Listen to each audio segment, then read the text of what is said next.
So hello and welcome to another in our series of Fireside Chats. Today we've got Marc Wolenik, who's joined us from California. So it's good morning, Marc, although it's good afternoon here. Just a bit of context. Marc and I set up Cowry Solutions back in 2018, and since then and more recently Marc's moved to California, and it has set up a business over there called 7 Ones.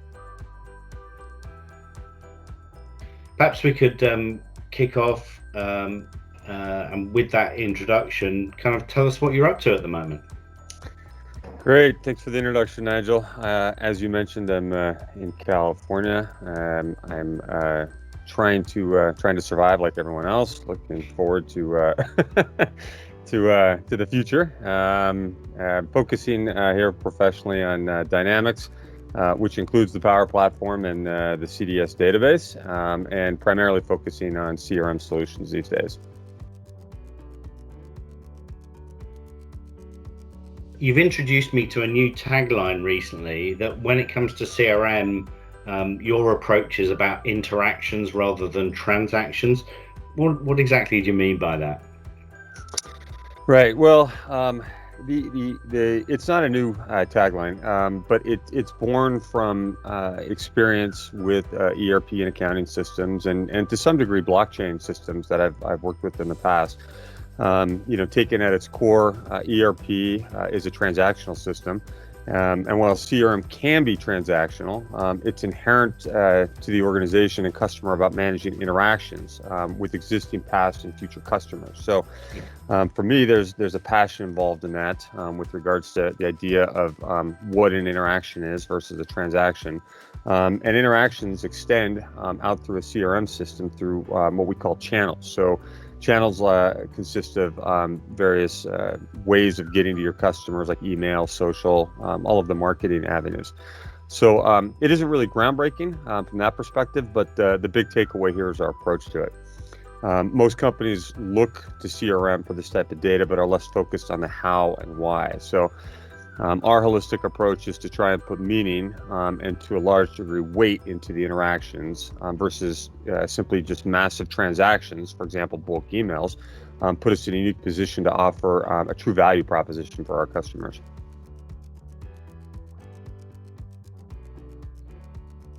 So how might data from Business Central form part of that approach? Right. Well, as I mentioned, Business Central data is inherently transactional, but it also provides part of the picture around interactions. So, for example, we want to capture a sales event in Business Central, but we rarely capture the before or after events around it. So the sales event is definitely interaction. We strive to be inclusive. Additionally, Business Central data is incredibly valuable. Things like RFM analysis, which is recency, frequency, and monetary, is critical. But rarely conducted using even basic analysis. So examples of like, hi, Mr. Customer, I'll ring you up, virtually or in person, versus things like, hi, Mr. Jones, let me ring you up, and I can see you haven't been here in a while, but the last time you purchased with us, you bought so-and-so. Would you like to refill them now or purchase them additionally? And Business Central can be used for this purpose, but it's largely marginalized with a focus on the transaction event occurring. Finally, I think the biggest difference is related to how we treat the Business Central data. With Business Central, it is a critical core component. We don't want transactional data going missing from Business Central. However, from a CRM interaction perspective, it's only part of the entire customer picture. How is Microsoft facilitating this sort of approach? Well, Business Central has CRM capabilities that allow us to do this, and they're included at no cost. But leveraging the Dynamics 365 CRM platform is where there's a greater or bigger benefit. And things that Microsoft is doing, things like providing a native integration component set between the two systems, and they make additional insight tools available, and of course our own IP as well. Okay, and so that's I mean, I really like that idea of RFM. The R and the F have always been part of CRM, but the the end bit has always been a bit tricky. You can look at opportunities, but for instance, the opportunity, the detail around like that. For instance, how good a payer are they? Do we always have to spend a lot of time and effort and money chasing these bad debts from these guys? All of that is useful in that CRM interaction. What kind of customers do you think are going to benefit most from this sort of approach? Right. So it really comes down to three points, I think: personalization, enablement, and automation. So those are the customers, and when I say customers, I mean organizations that will be using the platform or software. And the ones that adopt these principles will benefit most. And so if we break each one of those up, first we look at personalization. End customers are way more savvy these days. So they don't want to be marketed to in the coarse and crass manner that we've been doing for years.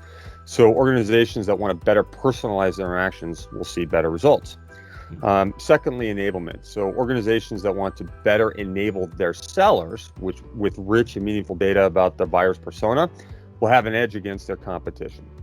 And finally, automation. So with a different approach, with how we view our customers and their actions, we can better scale through automation, leveraging, of course, the Microsoft platform and framework to do that, things like Power Automate and the Power Platform.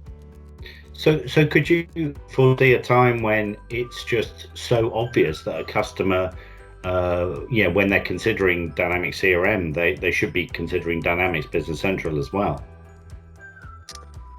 A time when they would consider both. Well, I think CRM, as I mentioned, is this idea of an interaction, but we need to capture the sales interaction as the point of interaction. And so leveraging the Microsoft platform and framework with what we've talked about, the native integration or even third-party integration to extend it, gives us the ability to capture in one platform, one stack, all of that data. So not just the CRM data, but the transactional data. Because of the way the two systems work together, they're a perfect fit. So as we would say here in the US, it's like peanut butter and jelly.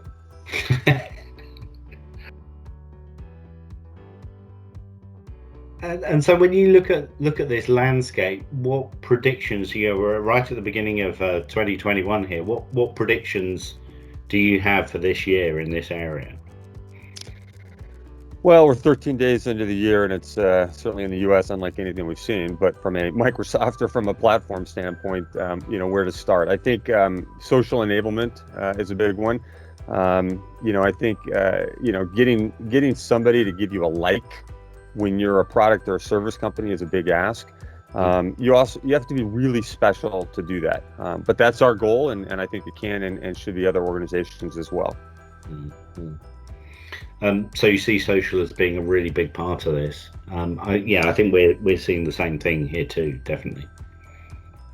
Yeah, I think I mentioned that because we look at some of the challenges that we're having here with social platforms and those types of organizations having policies in place, and so it's difficult to gauge the future based on what's happening now.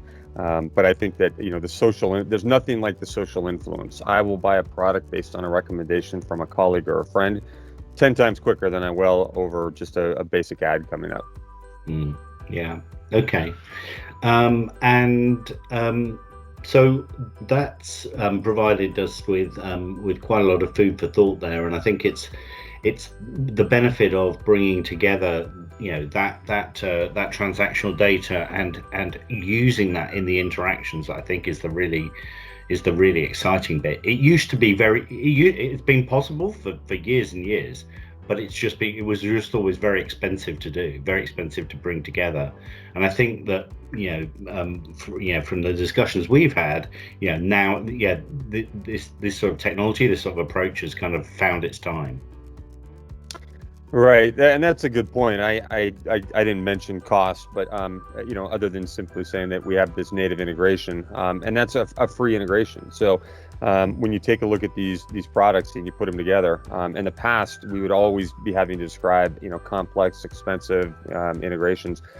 We click a couple of buttons and you're integrated, with the basic framework in less than an hour, and there's no cost to that. So that is a very apt point. Mm-hmm. Okay, well, I think that brings us to the end of this particular fireside chat. Marc, thank you for getting up early and taking the time out this morning. Really interesting stuff, and I'm sure we'll speak again on this. Sounds good. Thanks for having me, Nigel. All right. Thank you.